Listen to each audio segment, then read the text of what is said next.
हाय दोस्तों, कैसे हैं आप सब। उम्मीद है आप सब अच्छे होंगे। मेरा नाम निशीत रंजन है और आप देख रहे हैं इंग्लिश विद निशीत। आज की क्लास में फिर से हम लोग हाजिर हैं वर्ड्स पावर के साथ। वर्ड्स पावर, उसका प्रोनाउंसिएशन और उसका मतलब, ये तीनों चीज़ आपके साथ है। आपका काम अब सेंटेंसेस बनाना है, ठीक है।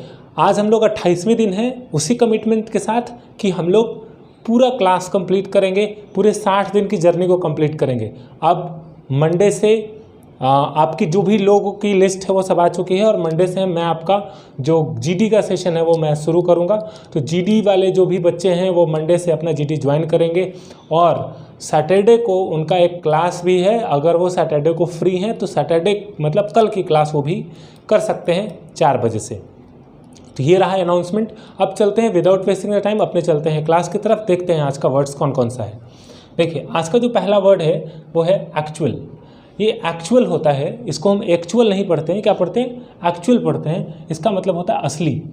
एक्चुअल मतलब असली। उसी तरीके से दूसरा जो वर्ड है इसको अडैप्ट कहते हैं।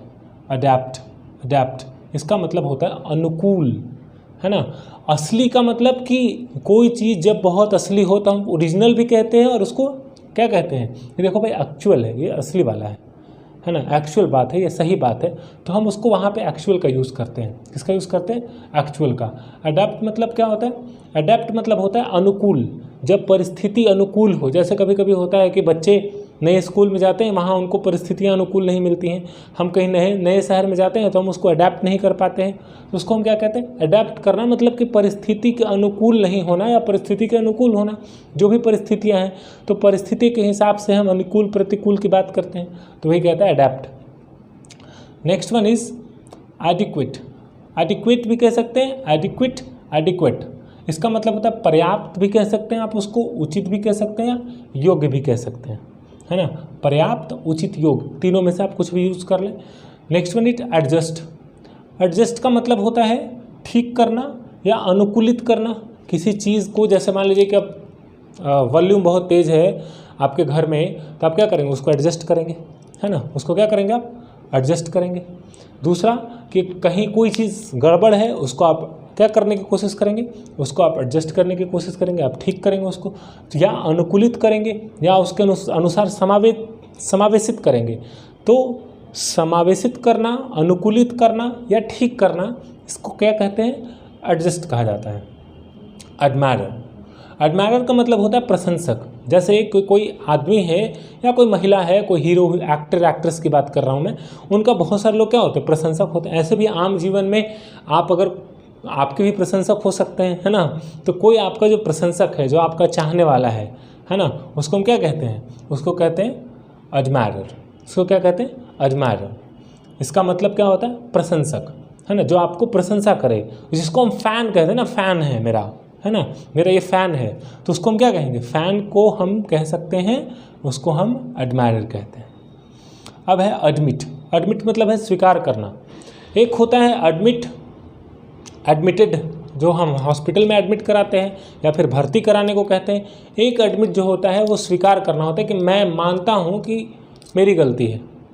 एडमिट करना, है ना, उसने माना कि उसकी गलती थी, तो एडमिट करना, मैं मानता हूँ कि इसको ऐसा करना चाहिए था, तो आई एडमिट दैट। तो क्या होगा, एडमिट। उसको क्या कहेंगे, एडमिट कहेंगे, ना कि एडमिट कहेंगे। क्या कहेंगे, एडमिट। उसी तरीके से अडॉप्ट।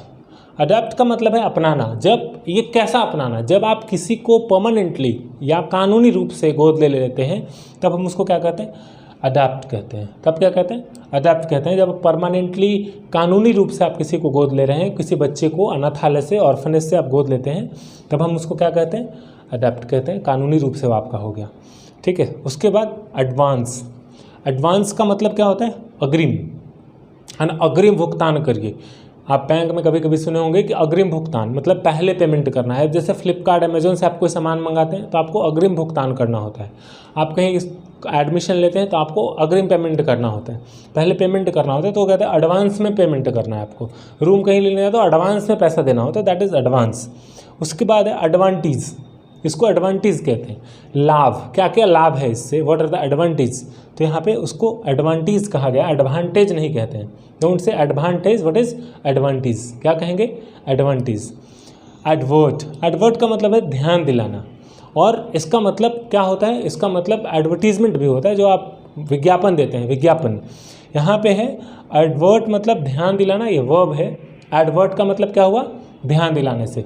एक बार फिर से देख लेते हैं इसका प्रोनाउंसिएशन क्या है, how to pronounce these all words, इसका उच्चारण हम कैसे करेंगे। ठीक है, तो चलिए देखते हैं, मेरे साथ आप प्रैक्टिस भी कर सकते हैं और साथ साथ प्रोनाउंसिएशन सीख भी सकते हैं। देखिए, फर्स्ट वन इज एक्चुअल मतलब असली, second one is adapt, adapt, third one is adequate, adequate, fourth one is adjust, fourth one is adjust, fifth one admirer, admirer, next one admit, next one adopt, adapt, advance, advance, advance, advantage, advantage, advert, क्या कहेंगे, advert। ये जो सारे words हैं आपको क्या करना है, इनको पढ़ना है, इसकी प्रैक्टिस करनी है और इन पे सेंटेंसेस बनाने हैं। This is your duty to make sentence.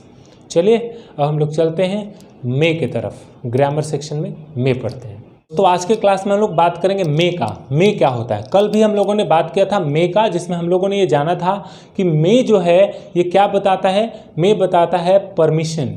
May use होता है पॉसिबिलिटी बताने के लिए, मे यूज होता है पर्पस बताने के लिए, और मे यूज होता है विश और ब्लेस बताने के लिए। इन चार परिस्थितियों में हम लोगों ने मे का यूज़ देखा था कि इन चार कंडीशंस में, इन चार कैटेगरीज में हम मे का यूज़ करते हैं। लेकिन जब हम मे की फंक्शंस की बात करते हैं तो मे का यूज़ प्रेजेंट में, मे का यूज़ हम फ्यूचर में, माइट का यूज़ पास्ट में कैसे करेंगे और प्रेजेंट में कैसे करेंगे, इन तमाम चीज़ों की बात करेंगे। पहले तो देखना ये है कि हम मे का यूज़ कब करेंगे और माइट का, कैन का यूज़ कब किए, इन दोनों में क्या डिफरेंस है, मे और कैन का यूज़ कब होता है और दोनों में अंतर क्या है, आज इसकी बात करते हैं। तो देखिए, जब हम एक एग्जाम्पल से आपको समझाने की कोशिश करते हैं, अगर मैं ये लिख दूं कि I can help you, I can help you, और अगर मैं लिखूं I may help you, I may help you, इन दोनों सेंटेंस में क्या अंतर है। आई कैन हेल्प यू का भी मतलब है कि मैं तुम्हारी मदद कर सकता हूँ, आई मे हेल्प यू का भी मतलब है मैं तुम्हारी मदद कर सकता हूँ। तो दोनों में अंतर क्या है, इस अंतर को समझना है। देखिए, हम लोगों ने कैन में जब पढ़ा तो कैन में ये देखा कि ये एबिलिटी की बात करता है, ये बात करता है कैपेसिटी की, ये बात करता है क्षमता की। इसके पास क्षमता होगा तो हम कैन का यूज़ करेंगे। ठीक है, मतलब कि ये जो कैन है ये कैसी मोर पॉसिबिलिटीज़ की बात करता है, मतलब कि इसके पास उतनी क्षमता है। मतलब अगर हम मदद के लिए बोलें तो इसके पास ये 90% एबिलिटी है कि ये काम को करेगा, है ना, मदद करेगा ही। जैसे I can do this work, अगर कोई बोले तो मैं ये कहना है, उसका कहना है कि मैं ये काम करूँगा ही करूँगा, चाहे कुछ हो जाए, मतलब मेरे पास एबिलिटी है, मैं ये काम कर सकता हूँ। लेकिन जैसे ही वो मे बोल रहा है, यहाँ ध्यान देना है, जैसे ही वो मे बोल रहा है तो हमें क्या देखना है कि इसके पास कितनी एबिलिटी है, 50% की एबिलिटी है। वो मदद कर भी सकता है, वो मदद नहीं भी कर सकता है। यहाँ जो चांसेस हो जाते हैं वो 50-50 हो जाते हैं। मतलब कि यहाँ पे भी सकना है, लेकिन वो कैसा सकना है, तो वो डिलेमा वाला है, 50% वाला है। वहाँ गारंटी नहीं है कि आपको सफलता, आपको वो मदद मिलेगी ही मिलेगी। मान लीजिए कि आप अपने दोस्त को कहते हैं कि तुम मेरी मदद करोगे, तो आपका दोस्त कह रहा है, या तो आप पूछते हैं कि तुम मेरी मदद कर सकते हो, तो आपका दोस्त कहता है कि हाँ कर सकता हूँ, है ना। तो वो जब वो ये बोल रहा है कि आई कैन हेल्प यू, तब आप समझ जाइए कि आपका दोस्त आपका मदद करेगा, है ना। आप निश्चिंत रहिए, वो आपको पैसा देगा, आपको जिस भी तरह की मदद की ज़रूरत होगी वो करेगा। लेकिन अगर वो ये बोल दे आई मे हेल्प यू, मतलब कि उस 50% चांस है कि आपका दोस्त आपकी मदद करेगा। तो ये बेसिक डिफरेंस है कैन और मे में। अब देखते हैं, बाकी सब वही है, बाकी जैसे हम लोग कैन पढ़े थे उसी तरीके से मे भी है, लेकिन देखना है कि मे का यूज़ हम प्रेजेंट में कैसे करते हैं। तो देखते हैं मे का यूज़। अब देखिए, जब हम मे इन प्रेजेंट की बात करते हैं कि मे का यूज़ प्रेजेंट में कैसे होगा, मे इन प्रेजेंट। जब मे इन प्रेजेंट की बात कर रहे हैं तो यहाँ देखते हैं इसका स्ट्रक्चर होता है subject plus may plus verb का फर्स्ट अदर वर्ड, है ना। ये फॉर्मूला है। इस फॉर्मूले पे हमें क्या करना है, अपने सेंटेंसेस को सेट करना है। जैसे एग्जाम्पल, रवि में गो टू पटना, है ना। रवि में गो टू दिल्ली। यहाँ पे कहने का मतलब यह है कि रवि क्या कर सकता है, पटना जा सकता है। संभावना है कि वो पटना जा सकता है, 50-50% संभावना है, जा भी सकता है, नहीं भी जा सकता है। तो हम क्या यूज़ करें, मे इन प्रेजेंट का यूज़ किया। जब मे इन प्रेजेंट कहने का मतलब कि वो प्रेजेंट में 50% ऐसी संभावना है कि वो जा भी सकता है और नहीं भी जा सकता है।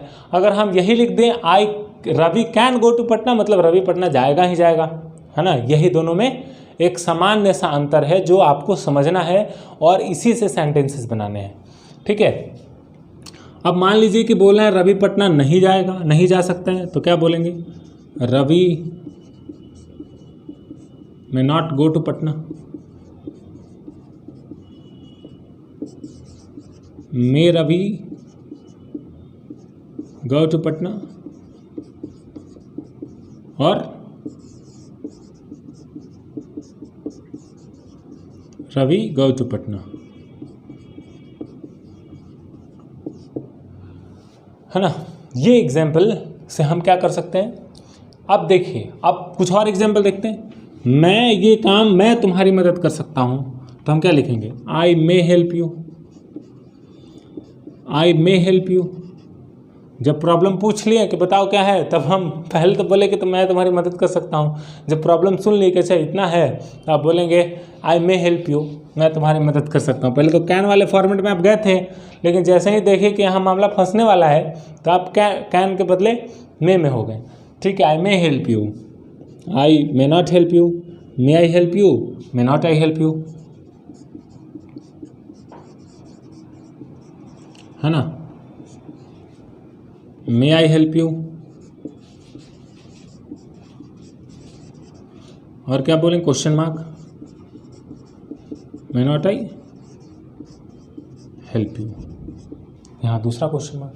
अब ये देखना है कि जब हम इस तरह के सेंटेंसेस बनाते हैं तो ये क्या कह रहा है कि प्रेजेंट में आप क्या हैं, प्रेजेंट में ये बात प्रेजेंट की हो रही है कि मैं ये काम अभी कर सकता हूँ, कितना, तो 50% चांस है, पूरा 100% चांस नहीं है। तो हम क्या कहेंगे, इसको कहेंगे मे इन प्रेजेंट। क्या कहेंगे, मे इन प्रेजेंट। अब चलते हैं मे इन फ्यूचर।